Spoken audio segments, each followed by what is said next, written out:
if you made it this far, you have survived all the worst days of your life.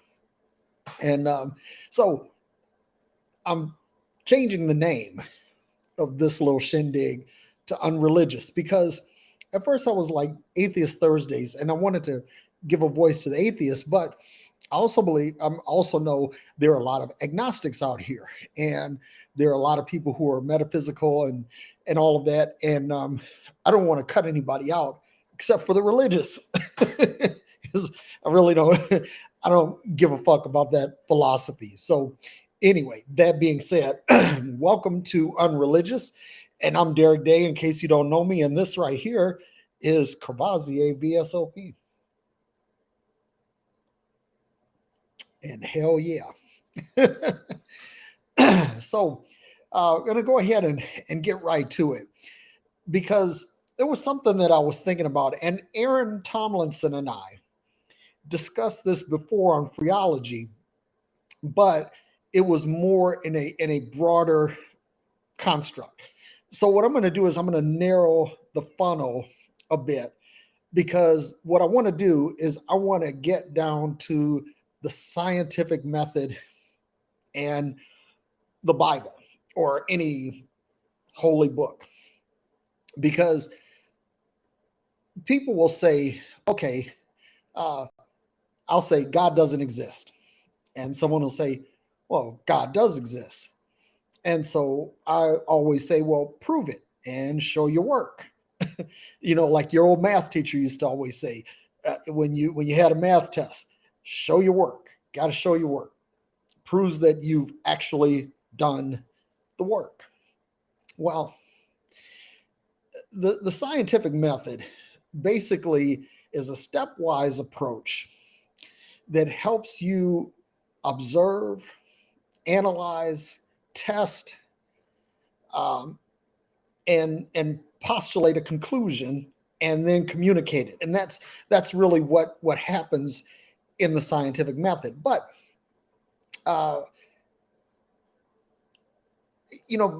people don't want to do the work. And I was having a discussion with one of my sons last night, and I was telling him that, the Bible says things like we walk by faith and not by sight. That, my friends, is what you call a safety valve. I don't believe it was in the really ancient text. I believe that it was added by the editors, the canonizers, and they put it there to basically protect the scripture against further learning, further understanding. So, and one day I'm going to do a show specifically on that because there's a whole bunch of them. There are safety valves in the Bible, and it's funny because people will say, well, all of this stuff is just prophecy coming to pass. No, it's not. Basically, there were the people who canonized the book were smarter than the people that actually wrote the book, and they understood the power of the book, and so they put things into the book to basically keep people in line. But that's another show for another time. So without any further ado, I'm going to share something with you that, in my job, my full-time job, I do a lot of presentations. I speak before C-level executives and also very technical people. I speak at trade shows and all of these things.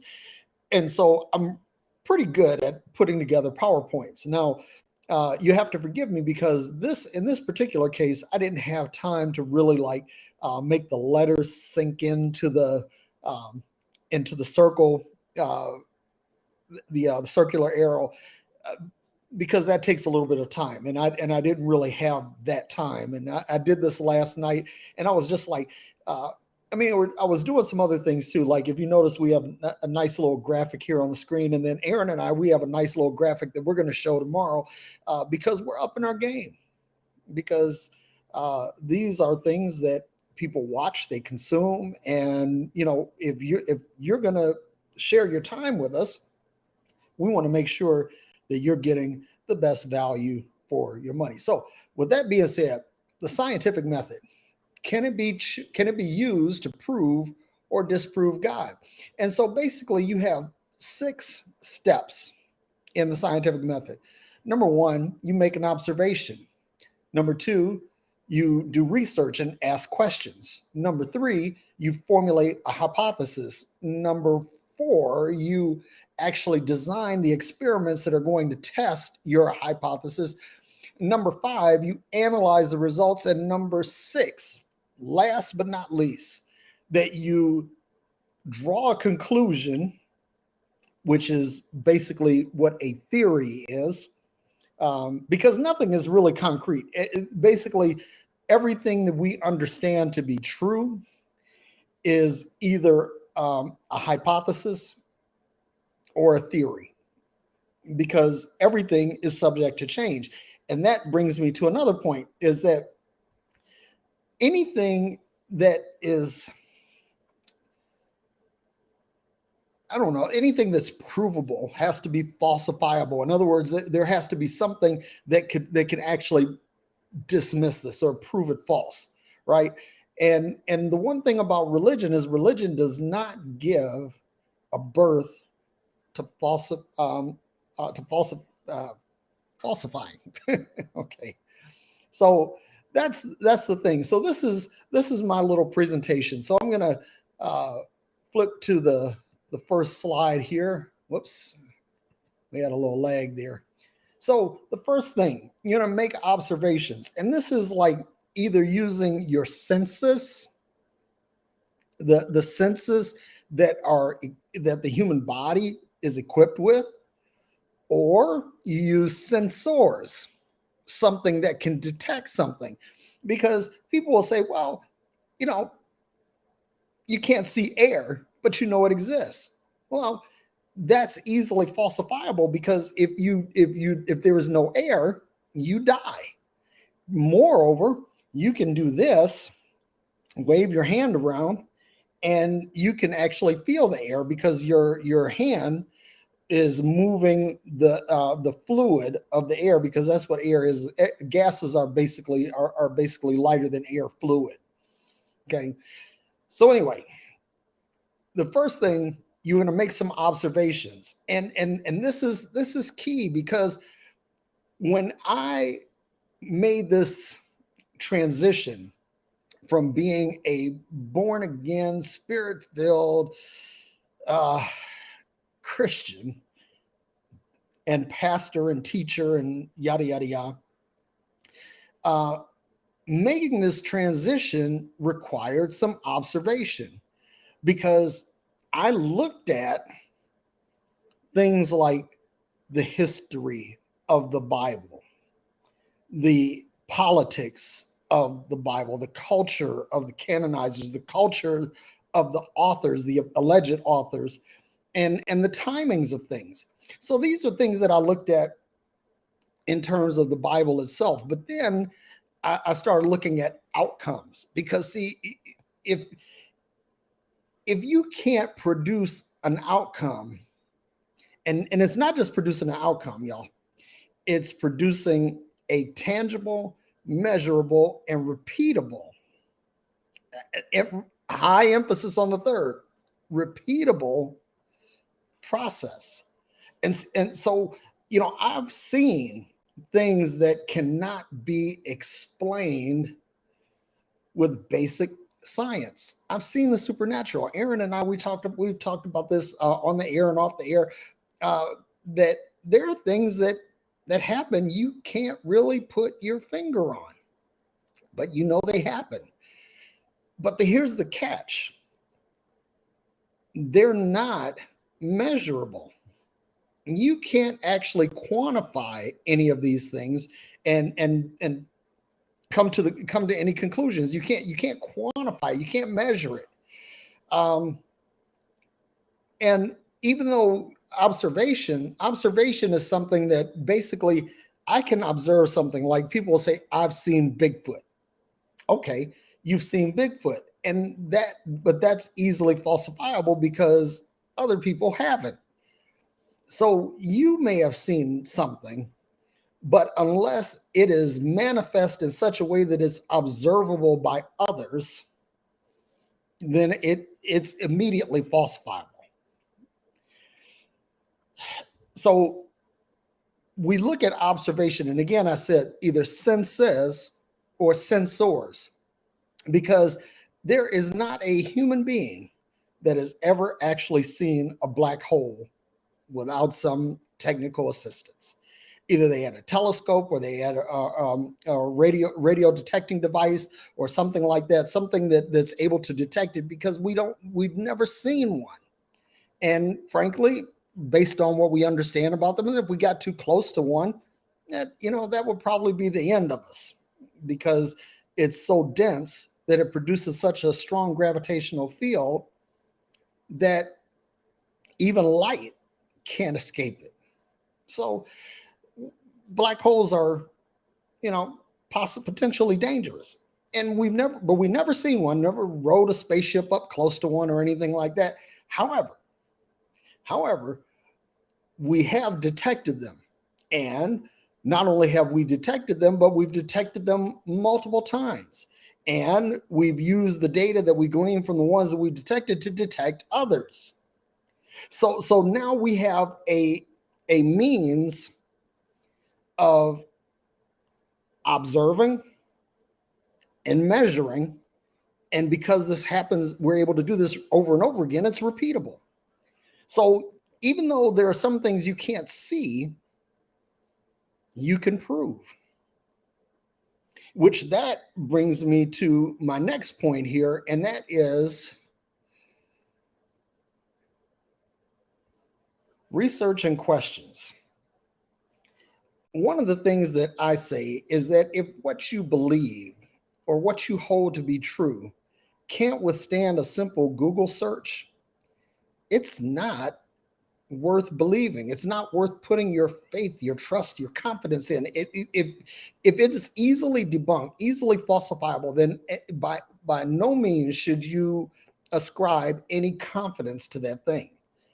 And again, people will say, well, faith is the substance of things hoped for and the evidence of things not seen, and that's another safety valve, folks, because you have to be able to perceive it. Now, there are certain things, like one of my favorite songs is "Heard It Through the Grapevine" by Marvin Gaye, and one of the lyrics says, "People say believe half of what you see and none of what you hear."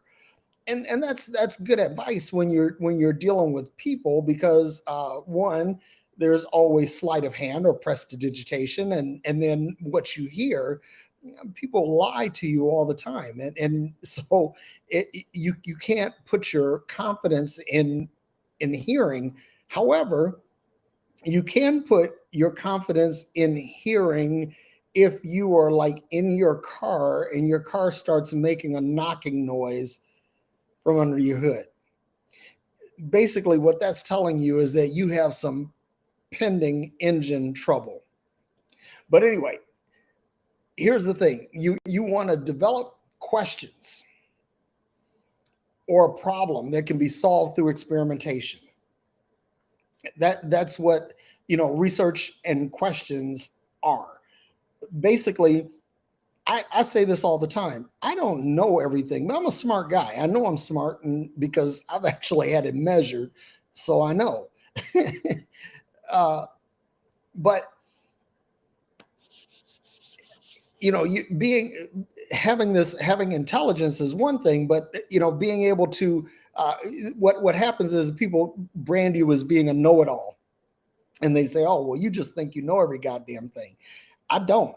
I'll be the first to tell you that there is a lot more about everything that I don't know than what I do know. The universe of what I do know is tiny. It's tiny, but it's broader, deeper, and higher than most people. And I'm not saying that to shit on anybody. I'm just saying I do the work. I've always been a student first, and learning is probably just one of the most fun things that that I can do with my clothes on. So I'm just I'm really into learning, and in order to really be effective in this life, you have to have some understandings of things. I mean, people will say ignorance is bliss. I disagree. And people say, well, knowledge creates sorrow, and that these are two statements that they're mutually exclusive, and they're both very broad. I mean, they're unnecessarily broad because they don't cover everything. You can be intelligent, you can be smart, and your intelligence not harm or hinder you, right? Also, you can be ignorant and be unhappy with the fact that you're ignorant. And by ignorant, this is not a measure of IQ. It's not knowing. And there's a difference, because not everybody has a high IQ, but everybody has the capability of learning something. And some people have the capability of learning more than others, but even an uneducated person who has a thirst for knowledge is probably wiser than the intelligent person who thinks they really have it all cold. So that being said, you want to ask good questions. I don't know everything, but what I do have is an arsenal of really good questions. Really good questions. So that being said, we're going to go on to the next slide. Number 3, forming a hypothesis. And a hypothesis is really nothing more than an educated guess. And what I mean by educated guess is, like, it's not a shot in the dark. It's not a guess. It's something that, okay, I have an idea of where this is going, or I have an idea of what may happen here, or I have an idea of what the conclusion might be, but I don't know it all completely. And so the hypothesis just simply says, okay, I think that, insert your premise here. And the thing is that once you say, I think something, you should be able to prove what you think. Because here's the thing, you can't prove feelings. Let me say that again. You can't prove feelings. There's no way to quantify a feeling. There's no way of measuring. There's no way of actually observing the essence of a feeling. And feelings, although you could say, I love my spouse, or I love my brother, I love my sister, and you can say, well, that's repeatable. Well, it's repeatable until it's not. And that's not that becomes falsifiable, right? So we want to have a hypothesis, and this is basically where you take independent and dependent variables and test things against them. Like a dependent variable would be something like gravity. We know that gravity exists. We know that force equals mass squared. So we know some things. Independent variables are, what are the weight of the thing? What is the size of the thing? What is the aerodynamic drag of the thing? And so basically what you're doing is you're combining or converging independent and dependent variables to test your hypothesis. And here's the thing about that, right? Is that when you look at things religiously, that every single thing is an independent variable. There are no dependent variables in religion. You can't make one. And people will say, well, the Bible. No, the Bible has already been proven to be falsifiable. God. Well, has anybody talked to God? No, I know some of you are saying, yeah, I hear from God all the time. No, not really. Not really. Because if you heard from God, someone else would hear from God and hear the same thing. I was using an illustration with my son last night. I was talking to him, and I said, here's how God could prove that he or she or it exists. Simply say to a billion people at the same time that farts are green. Farts are green. And so my son was like, well, that's really, hyperbolic. It's pretty extreme. And it is. But the thing is that if you say, well, God said that we should love everyone, that's kind of common sense. And that's a basic tenet of virtually every religion. So this whole love thing, if you say, well, God said love each other, well, that's easily falsifiable because, that's just something that everybody knows. And I think that deep down in the human psyche, in the human spirit, if you will, that we know that love is the right thing. But if God says something ridiculous that that nobody would make a mistake on it. And this is something that, translated in every language would be very simple. Farts are green. Farts are green. And if a billion people show up, they're calling CNN, they're calling CNBC, they're calling Fox News, and they're saying, okay, all these people are saying farts are green. And then you might come to the conclusion that God said that. And then if you come back and you say, well, air is cayenne. Something equally ridiculous and not quite as obnoxious or disgusting, but something that nobody could mistake. And if everybody comes back and they say that, okay, now we have two statements. We might be on the verge of having something repeatable because we've observed it, and the observation passes muster because it's not just one individual. Like if I say I saw Bigfoot or I saw the Loch Ness Monster, well, without any proof, I could say anything. So that's the next thing. So we want to make sure that we have a valid hypothesis, that we have a set of variables that we can plug in values and test what it is that we believe. This is really important. I'm going somewhere, and I'm hoping that this is not too deep. But anyway, let's go on to the next slide here, and that would be design and experiment. This is where you're actually you're developing, you're building your case study. You're isolating a population to test this on, or you're trying to create a controlled environment, control groups, and all of that stuff. Basically, what you're doing is you're creating a method of falsification. That's the word I was looking for. You're creating a means of falsification. In other words, now you have a means to test this. And basically, to test something means to put pressure on it to see if it can withstand scrutiny. See, before someone sells you a chair, the chair is tested. Why? Because the manufacturer wants to make sure that it can hold the people that it's sold to so that they don't incur any liability.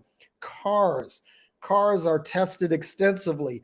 And I always say this, that people really underestimate the amount of engineering that goes into a car. Because if you think about it, a tail light is a self-contained entity that has to be watertight, that has to withstand a lot of vibration and shaking, and it has to do this over and over and over again. They have a term in engineering, they call it MTBF, mean time between failure. And basically they come up with a mean time between failure. They say that this car can withstand going over potholes 1,000,000 times before it'll give up the ghost and break. It's tested. And what you believe, what you think, what you assume needs to be tested. If it can't be tested, it can't be trusted. And again, the thing about the Bible is that when you apply a logical test, it's just a test of logic and reason, the Bible as a textbook, as a history book, as a life guide, it fails because it can't withstand the pressure of scrutiny. And this is why when people always challenge people who challenge the Bible, especially people who know what they're talking about. I'll tell you something. There is nothing that pisses religious people off more than an atheist who used to be in their religious trick bag. Because that person who lived out that religion knows what the fuck they're talking about. When they go to talk about religion, when they go to talk about, Christianity, Judaism, Islam, Zoroastrianism, Buddhism, Shintoism, whatever, right? That someone that came out of that into the knowledge of, well, there are no gods. It's just us. It's up to us to figure it out. And the person who has that understanding is a threat to religion. And so the religious folks are going to come hard after you, because I look at it like this. If I'm no threat, if what I say is really unimportant, if it has no weight, if it has no substance, then why argue with me? Why contend with what I'm saying? But if you know it's true, then, and it's true, but you choose to believe it anyway. It's that's just like every parent thinks their baby is beautiful. And as long as everyone else thinks their baby is beautiful, that parent's happy. But the minute somebody questions the attractiveness of that baby, now there's all kinds of hell to pay. Because even if the parent knows that that child is not particularly attractive, then they're gonna fight against people that attack the visage of their child. So you have to design experiments. You need to have procedures. You need to have detailed materials lists and detailed documentation. And all of this, the result has to be measurable. It has to be measurable, because if it's not measurable, it's not a valid experiment. And I'll get to that in a minute. So far we talked about observe, question and analysis. We talked about hypothesis, and now we've talked about designing an experiment. So the next thing that we're going to do here is we're going to analyze the results. Because once you've done the experiment, you're going to have some outcomes. And some of the outcomes will be the result you expected, and some may be those you didn't expect. Sometimes you'll find something that actually works better than you expected, and sometimes it'll be worse.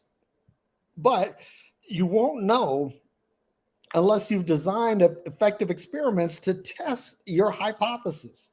So now we're going into the analysis of the result. Before, we were analyzing the input. Now we're analyzing the output, right? Because as we know in the computer business, GIGO, garbage in, garbage out.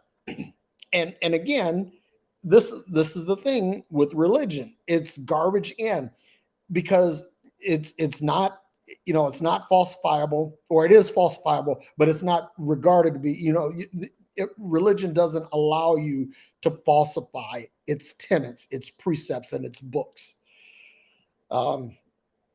So you basically you're ingesting this information, you're analyzing it, you're testing the accuracy of it, because see, the thing is, you want to make sure that you're starting off with accurate test data, because if you don't have accurate test data, your result is not going to be accurate. You might get a result, it may not be what you're looking for, it may be far from what you're looking for.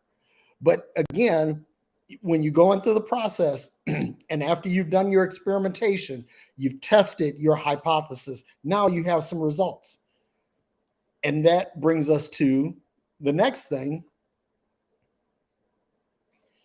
which is coming to a conclusion. Okay. And so coming to a conclusion doesn't say this is it, this is factual, this is the be all to end all, this is the shit. No, it doesn't necessarily mean that. It just says that this is the best working theory that we have about something. And again, my challenge to Christians, to Jews, to Muslims is, what conclusions do you come up with when you run it through this scientific process? Because if you say, I've run it through this process and you come up with, well, I know for certain that God exists, I know for certain that the Bible is true. You can't say that. You can't say that, because again, let me say this. I say this all the time, that the Bible is not an authoritative source. It's not an authoritative source in history, in culture, in science, in behavior, in philosophy. It's not accurate in any of those towers. So when people say, well, the Bible says, I'm like, no. You're going to have to do better than that. You're going to have to come up with some better information, something that is that can be falsified. So again, not only are you coming to a conclusion, but this is the key part here, folks, is publishing your results.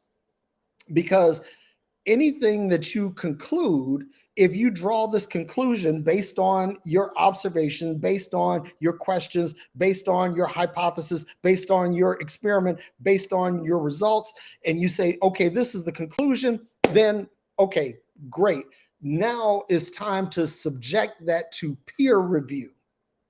And peer review simply says that other people who know what I know, or maybe don't know what I know, are going to test this hypothesis and verify, or they're going to look at my work and see if I followed a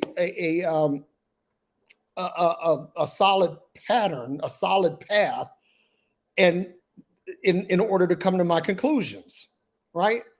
And then again, the peer review is huge, because back in the 80s, or maybe as the early 90s maybe, two scientists in the University of Utah said that they achieved nuclear fusion at room temperature. The doctors' names were Pons and Fleischmann, and you can look that up. But Pons and Fleischmann had said that this is the outcome of their experiment. Now, they submitted that, or they subjected it to peer review, and peer review called bullshit on it. Now, this is where, conspiracy theories kick in, because they'll say, oh, well, big science is controlled by the government, or it's controlled by money powers and all of that. And yeah, you can come to that conclusion, right?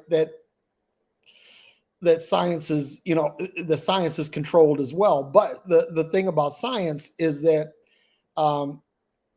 science can be proven true or false. So that means even if someone puts forth a theory and has it published, and it can even be peer reviewed, and other people can say, hey, this is great. You followed the method, here are your conclusions. We can understand how you got here. But the thing about science is that science is immediately falsifiable. In other words, somebody can come up and say, no, I think I have a better theory. And the case study in that is Albert Einstein and his theory of special relativity. that he uh, basically developed at the turn of the 20th century. And everybody was fawning and swooning over Einstein because they were like, okay, this really explains a whole lot. But there was a fellow in Copenhagen, Denmark, named Niels Bohr, and Niels Bohr said, not so fast, not so fast. And he had been studying the teachings of John Clerk Maxwell and other scientists, and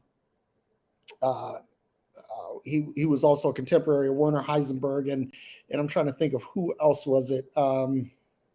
Yeah, it eludes me. But anyway, Bohr said, no, there's more to it than this. And one of the things that he came up with was the fact that gravity had not been quantified, and gravity still has. I mean, we understand the force of gravity. We just don't quite understand how it happens. We can't model it. I mean, we can use it as a constant, but gravity is kind of fleeting. And so when you look at like the standard model of particle physics, there's no consideration given to gravity in that model. I don't take my word for it. Look all of this stuff up. Go back, listen to this, listen to what I say, do your research, and then then you'll see what I'm saying. But anyway, Niels, during the 1920s, there were actual debates that were held in like opera halls and theaters and auditoriums where Niels Bohr and Albert Einstein would debate the Copenhagen assertion, which was Bohr's theory, and the theory of special relativity, which was Einstein's. And basically they put all of this out there and let the public decide. But what happened was that this spurred a tremendous deep dive into the study of physics. So much so that these two men, even though both of them were right, and because science, both were wrong, people were coming up with different interpretations, different understandings of what both of them were saying. And there were people that had some success in kind of converging or dovetailing the two theories, the two men's theories together. But there was no unified answer that came from that. So now there are two theories out there, what they call the unified field theory, or the theory of everything. And then you have what you call string theory. And so the unified field suggests that everything exists in a big field, which is, if you think about it, it's like an ocean of energy. And we're all like basically fish or creatures or things in the sea. And we manifest and unmanifest at different intervals. The other theory, string theory, postulates that basically everything that we know of reality consists of these little strings. And depending on how the strings are plucked or pulled or otherwise manipulated, that just like a different pull on a different string on a guitar produces a different note, or changing your position, your finger positions on the fretboard changes the note, strings behave very similarly. And so these are the two theories that are out there now that basically came from the debates between Bohr and Einstein. So again, when you have a conclusion, your conclusion should be able to withstand the scrutiny of either people as smart as you, people not as smart as you, and people smarter than you. And ideally, you should have a sample of all three populations to test your theory. Because if it doesn't hold water, if it ain't right, it ain't right. And if it's not airtight, think about a space capsule that's not airtight. If a space capsule is not airtight, astronauts die. If a ship is not watertight, the ship sinks, sailors die. You have to have the ability to withstand some pressure. Which brings me to my last slide. And it's this, that once you analyze the result, you have to refine, alter, expand, or reject your hypothesis. And then that means going back and redesigning the experiment until you find out whether or not this is true or whether it's not. And you lather, rinse, repeat. You do it over and over and over again until you either find out what you believe is true or you find out that it's not, that it works or that it doesn't. And again, when it comes to religion, it doesn't work. It will fail this test.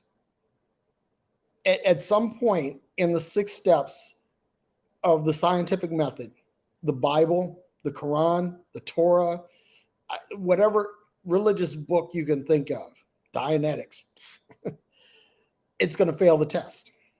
It fails the test because it can't be perceived universally. It can't be measured or quantified, and it can't be repeated. You know, I was thinking about this. I said, allegedly in the Bible, Jesus fed multitudes on a couple of occasions. Now, if according to what the book says, that greater works than these shall you do, which if he was talking to anybody, he was talking to the people that were there, not all of humanity eons down the road. But you would think that other people would be able to repeat this miracle. And that would be a really nice thing to do in, say, Africa, Central or South America, or Southeast Asia. It'd be really nice if you could reproduce those results, because there are people that need food. But you can't reproduce that result. It's immediately falsifiable. But religion won't let it be falsified, because they will say, well, you know, you just have to have faith. And, you know, people aren't able to do that because they don't have that kind of faith. I humbly disagree. I think that there is more knowledge now. We have more understanding about things scientifically, about things physically, about things philosophically, about things linguistically. And we have more understanding now than we've ever had at any time in human history, recorded human history. And with that all being said, somebody should be able to repeat some of these exploits, but they don't, because they can't. And, you know, and the excuse is always, well, insufficient faith. I call it more insufficient data. But that's the thing. It's like you have to test, and retest. And you have to test until you either get the result you're looking for, or you find out that the results you expected are not possible, or that they won't happen. And here's the other thing too, is that there were theories in the 40s and 50s about superconductivity. And superconductivity has a lot of applications, but most of all, levitation. That's the big one. And, you know, in the 40s and 50s, the technology and the material science wasn't there yet. So, you know, the whole idea of superconductivity as a means of levitation to create like frictionless movement, it remained a holy grail. Well, now we have that technology, but it has limitations still. And the limitations typically are that in order to do this, you have to super cool things. You have to take things to near absolute zero temperature-wise in order to get them to work. But the thing is that the model works. And this is a key point. I want you all to write this down or memorize it, because this is really important. A lot of what is considered to be scientifically true has not been observed with human senses. There are a lot of things that we know to be true that have only been measured with sensors or some sort of device. For example, we don't really know what happens to the human body in the vacuum of space, because we've never actually tried that. We don't know what the results of, or we've never seen the results of what would happen in space, and we've never seen what the results of what would happen to a human body if they went down to, say, the Challenger Deep in the Marianas Trench without a ship or some other protective gear. We've never observed these things, but we can reliably, mathematically, and scientifically model these things. And in doing so, we can say, yes, this is what will happen. And typically, when you're able to run the experiment, it works. It works. So that's pretty much what I have here. I'm going to post the link in case anybody wants to join in.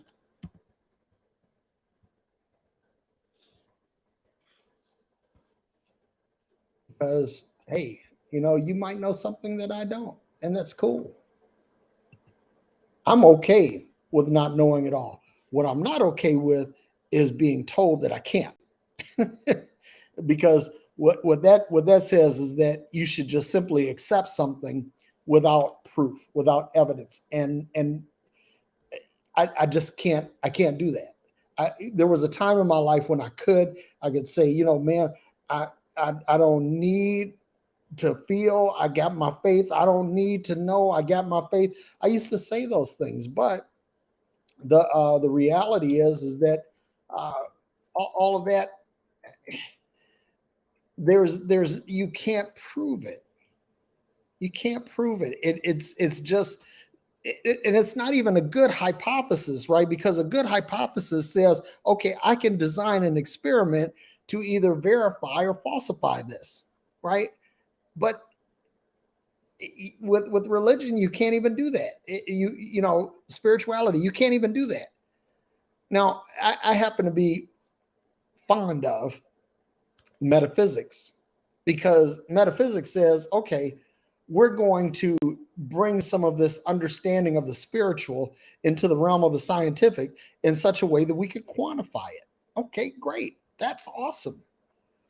But that's, even that, there's precious little positive result from that. So that's the thing. It's basically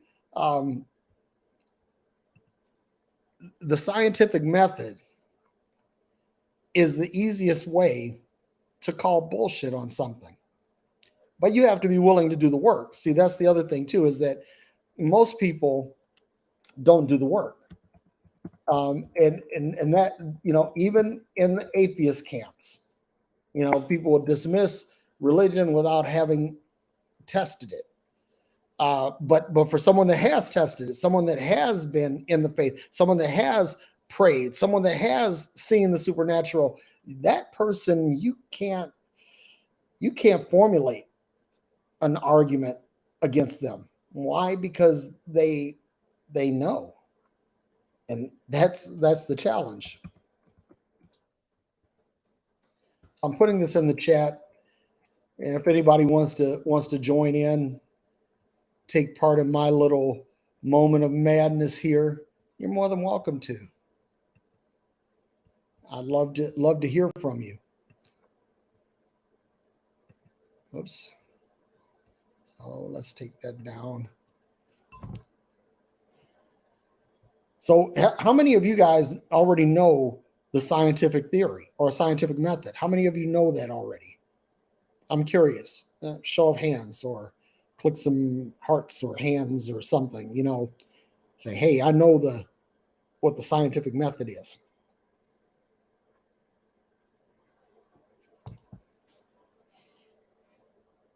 That's another thing too, is that the scientific method also works with statistics, because it follows sort of the same procedure in that you're trying to determine what the behavior of a population is based on some characteristic or attribute. And so I love statistics for the same reason. I'm a numbers guy. I also happen to be really right-brained. I'm like really artistic, not autistic, although autism is actually pretty cool. But I'm very, very right-brained, and but I like numbers. Numbers make things make sense to me. So I like numbers. And the scientific method helps me to glean, to analyze, to test, and to conclude. And it also fits my own personal paradigm that everything that we engage with should be observable, measurable, and repeatable. Because if it's not any one of those three things, then truth be told, in order to consider it reliable, it has to be all three. Because if it can't be observed by many, can't be measured by many, and can't be repeated by many, it's a fluke. It's a coincidence. It's a happenstance. So that's the thing. So anybody have any questions, any comments, or anything like that?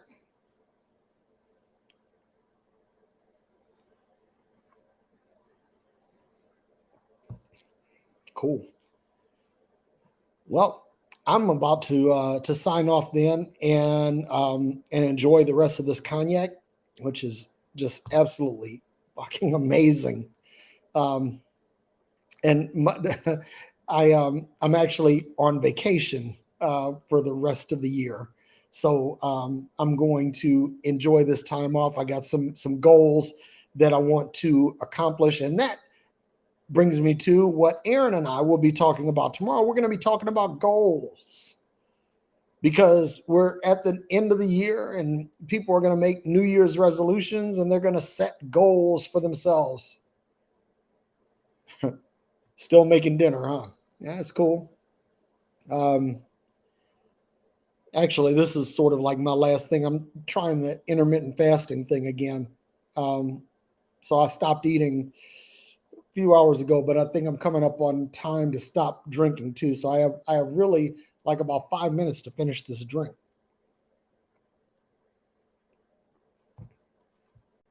But I can always put it up and have it again tomorrow.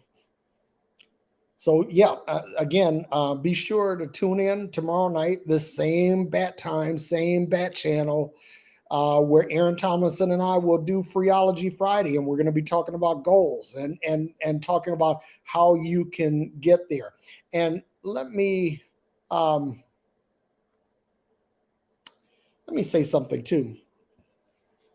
And this is not a multi-level marketing thing or anything like this. This is just some practical talk.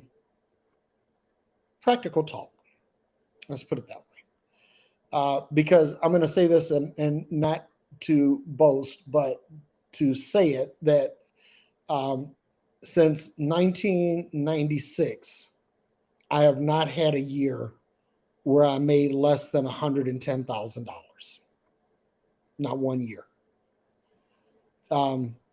Unfortunately, a lot of that earning happened when I was single, where I had more time and money than sense, and so it went into a lot of stuff, a lot of extravagance, and a lot of travel and all of that. But I say that to say that not only have I been successful financially, but I've helped 15, 16 people. I'd have to actually go back to my list because I don't have it actually memorized, but it's like, around 15 or 16 people that I've helped transform their earnings into six-figure potential. So if you're interested in learning how you can make six figures, hit me up. Hit me up because I'm writing a book on leadership. And I believe the true leadership is not just telling people what to do or how to do it, but it's helping people achieve what you've achieved. Because true success